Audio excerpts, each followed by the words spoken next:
Capítulo 1. Las campanas de medianoche. Se acercaba la medianoche y ecos de una risa despertaron a casi todo el pueblo. Curiosamente solo los niños despertaron, entre ellos un niño de aspecto curioso, cabello negro con mechones blancos cubrían sus orejas y ojos negros azabache, con piel morena y mirada inquisitiva. Miró con consternación a través de la ventana. La luz de la luna se asomaba con sencillez por su ventana, invitando a observar las calles y descubrir sus misterios. Recordaba lo que le decía su abuela fallecida hace algún tiempo: el mundo contiene misterios que solo una mente inocente puede ver. El hecho de recordar aquellas palabras hacía incrementar su curiosidad y ganas de romper las reglas de su hogar. No es como si sus padres fuesen estrictos, pero un niño no debe estar solo en la calle y mucho menos en la noche. Pero hacía tiempo una risa se escuchaba por el pueblo, era maligna y traviesa, como si hubiese descubierto un acertijo intrincado que al final no le dio recompensa. Su habitación estaba en el segundo piso de su hogar. Sus padres hacían dormidos pues sus tareas eran algo agotadoras y aburridas. Se deslizó como una víbora por su habitación y salió al pasillo de su casa, bajó las escaleras con sigilo como aquellas películas de ninjas que veía en las tardes, vio alrededor y solo estaba el silencio de una noche esperando a ser explorado y revelar sus misterios. Al abrir la puerta echó la mirada tras de sí y solo vio una casa durmiendo. Su gato lo observaba con indiferencia mientras movía su cola peluda y en sus ojos notó un halo de complicidad. No se vaciló más y se abrió paso entre la penumbra, dejando el umbral de su casa y el silencio que antes lo envolvía. Se puede decir que su curiosidad lo estaba dominando y él no oponía resistencia. Estaba maravillado de escuchar a los grillos, los perros ladrar, las gallinas cacarear, y los búhos en la lejanía observando desde las sombras, espectadores de semejante visitante.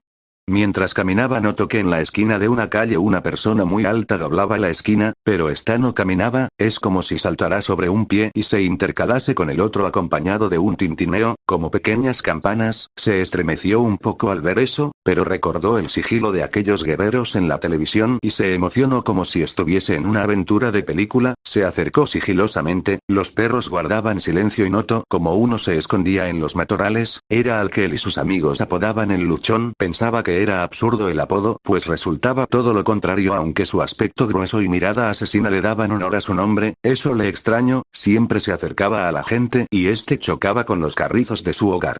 Gracias a la luz de la luna divisó desde la esquina como este extraño mientras saltaba tocaba las bombillas de las casas haciendo que se apagasen y para su sorpresa al llegar a un poste de luz vio cómo empezó a treparlo como si de un mono se tratase. Con cierto espanto quedó atónito ante el espectáculo de ese extraño hombre y al llegar a lo alto distinguió su silueta, pudo distinguir en su cintura un montón de campanas pequeñas y en su costado derecho lo que parecía ser algo ovalado, algo que solo podría parecer una cabeza humana, pero no estaba seguro de lo que era desde aquella distancia, y entonces ese hombre giró la cabeza como si tratase de observarlo. Su corazón latía lentamente y poco a poco empezó a acelerar hasta el punto de querer salir de su pecho y su frente empezaba a sudar frío. Absorto en su espectáculo ese hombre tomó el extraño objeto de su costado y se paró sobre un cable, con emoción dio dos brincos hacia atrás y luego salta hacia adelante y lanzó ese objeto hacia el pequeño niño. Es a donde pudo apreciar de lo que se trataba, era una cabeza humana. En su rostro vio reflejado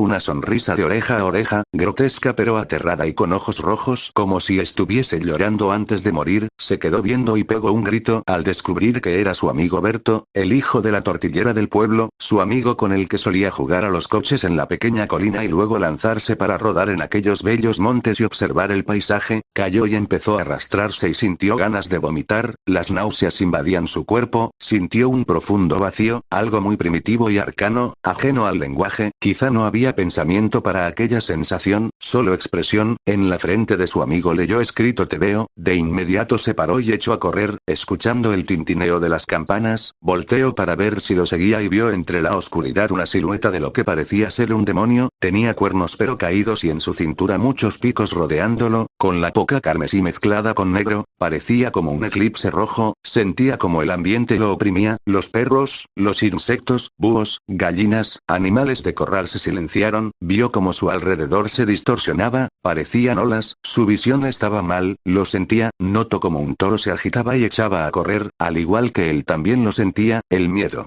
Despertó en el hospital rodeado de sus padres y dos personas extrañas vestidas con traje y una placa en la cintura. Cuando recuperó la consciencia notó consternado en su mano derecha una pequeña campana de cristal, y en su antebrazo izquierdo escrito en su piel: la risa es lucidez. Conciencia del vacío no entendió nada de aquellas palabras, pero sí recordó la risa que lo despertó esa noche.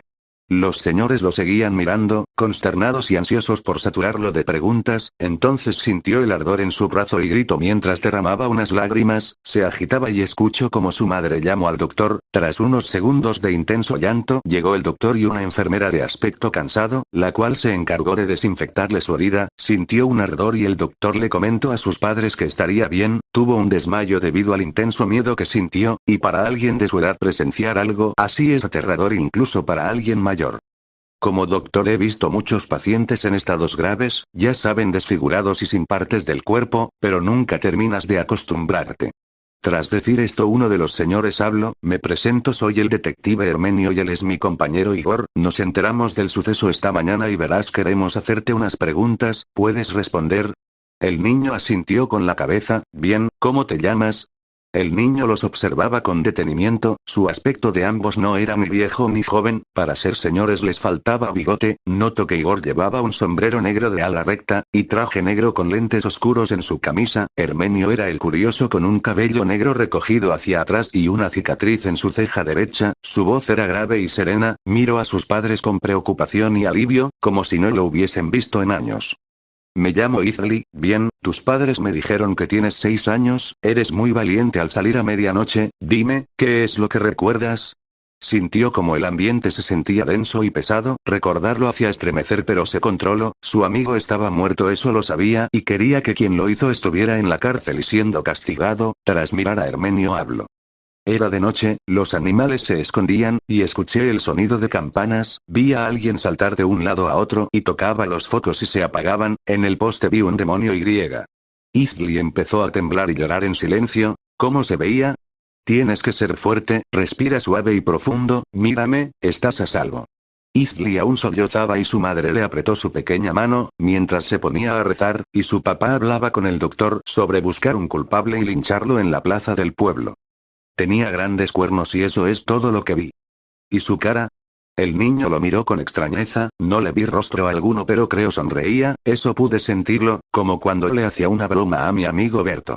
Igor anotaba todo en una libreta marrón de cuero con cierto placer al escuchar el relato del pequeño niño. Sin más que preguntar, Hermenio dijo que era todo por el momento. Se despidió de los padres y les pidió que vigilaran al niño, y que el caso ya había llegado a oídos de la policía. Al salir del hospital ambos recibieron el olor a tierra mojada, estiércol de ganado, plantas húmedas, y observaron la neblina bajar por una colina verde. El sonido de carretas pasar y señoras con rebosos con sus hijos tomados de la mano, todos murmuraban ante la aparición de aquellos visitantes. Escucharon como una señora dijo que no había pasado algo así desde la masacre de los machetes hace 30 años por allá en la montaña de Plata. También como los pueblerinos acusaban que los tiempos modernos engendraban demonios y las costumbres iban desapareciendo para dar paso a la tecnología ajena a sus rituales y respeto por la naturaleza. Igor solo escuchaba y anotaba lo máximo posible. ¿Y bien qué piensas de todo esto? Me huele a que esto se tornará más grande y grotesco. ¿Crees que se relacione con el narco? Igor dejó de escribir. Miró a su compañero y sonrió. No creo que el narco tenga que ver, esto es más metódico y más de mente astuta. Quien haga esto quiere hacer creer que no es de este mundo. Este es el tercer asesinato similar, una risa, una frase, una cabeza sonriente, y todos son menores.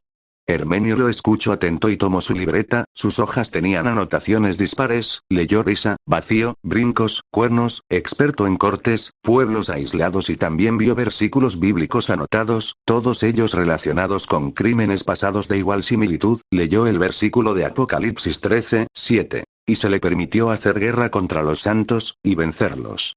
También se le dio autoridad sobre toda tribu, pueblo, lengua y nación. Cerró la libreta. ¿Cómo nos ayudará todo esto? Veo escrito muchas cosas fantasiosas y algunas extravagantes. Dijo Hermenio, tienes que abrirte a nuevos horizontes. Muchas veces estos locos quieren llamar la atención y sentirse especiales ante un mundo absurdo y carente de valor. Créeme, si no, pregúntale al difunto detective chino. Enloqueció y se suicidó. Lo último que escribió fue: solo anhelo el silencio de la muerte. Te daré la razón en esta ocasión, por algo somos lo mejor de la Guardia Secreta Nacional. Caminaron por las calles húmedas del pueblo para subirse a su coche negro, ya dentro Igor se puso a fumar un poco al igual que Hermenio, pasaron por la calle donde fue el crimen y se estacionaron cerca, había mucha multitud y una señora llorando llamó su atención, rodeada de muchas personas de rostros consternados, su esposo la abrazaba y lloraba junto a ella, ya habían visto la escena con el cuerpo del infante decapitado y amarrado de los pies boca abajo colgando del árbol aledaño a la iglesia, donde un cura invitaba a conservar la calma mientras bendecía a los curiosos y después lanzó un rezo breve en dirección al difunto. Los señores exigían justicia, y los medios de comunicación ya estaban arribando al lugar, los equipos forenses hacían su trabajo, tomaban muestras, fotografías, y cercaban la zona, recolectaban cualquier posible muestra, uno levantó una pequeña campana, los detectives cruzaron la valla y ningún oficial les dijo nada como si ya supieran quiénes eran. Un forense quedó sorprendido al verlos, como si viese unos fantasmas, o una especie de superhombres salidos de alguna película. El forense se acercó de inmediato a ellos como un niño emocionado al ver a sus papás al salir de la escuela. Esto es increíble, no creí que este caso llamaría su atención, en mi escuela se hablaba de ustedes como si fuese Sherlock. Entonces fue interrumpido por Hermenio, un tanto molesto y con cigarro en mano lo miro y le pregunto, ¿qué es lo que han conseguido? Adelante, díganlo, cuanto más pronto mejor. El joven forense quedó pasmado por la reacción del oficial, y tras respirar hondo dijo, es extraño, los análisis arrojan que el arma utilizada pertenece a obsidiana, lo sé, suena loco, pero al parecer fue tan afilado que la cabeza de la víctima fue cortada de un tajo. Hermenio miró alrededor, la prensa tomaba fotos y exigía entrevistar a los detectives, pero estos no mostraban reacción alguna ante los periodistas. En su trabajo los periodistas resultaban molestos por momentos y a veces resultaban de ayuda pues les ayudaban a atar unos cabos sueltos y resolver algunas conjeturas. Igor llegó a decir que les brindaban mayor perspectiva, no muchos pensaban lo mismo, y muchas veces estos no estaban en el ojo del país, eran unos extraños. Eso resulta extraño, ¿la víctima estaba drogada? Veo su rostro y me resulta siniestro, como si hubiese sido arreglado su rostro para tener esa expresión. El joven forense asintió la cabeza, mire, encontramos 3 drogas distintas, al parecer fueron inyectadas en la víctima, LSD, cocaína y heroína, por desgracia no hay huellas de ningún agresor.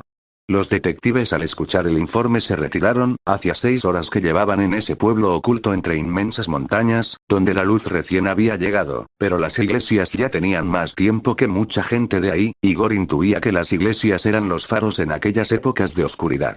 Subieron al vehículo y Hermenio iba al volante, ambos guardaban silencio y observaban las calles polvorientas y que parecían llevarlos al siglo pasado, donde las carretas y los bueyes eran el transporte diario. Vieron un burro a la lejanía entre pastizales, y un señor sentado con su sombrero de palma desgastado, tomaba algo en su taza de barro. Ya era pasado mediodía, y todo el ambiente parecía envuelto en un halo de abrumadora angustia, como si algo se hubiese desencantado en aquellas tierras de tranquilidad. Igor solo observaba el paisaje y anotó una palabra: demonio, y entonces habló, ¿te das cuenta que este asesinato tiene algo en común con los otros 2? Todos son menores y siempre hay una iglesia cerca y es en pueblos muy alejados.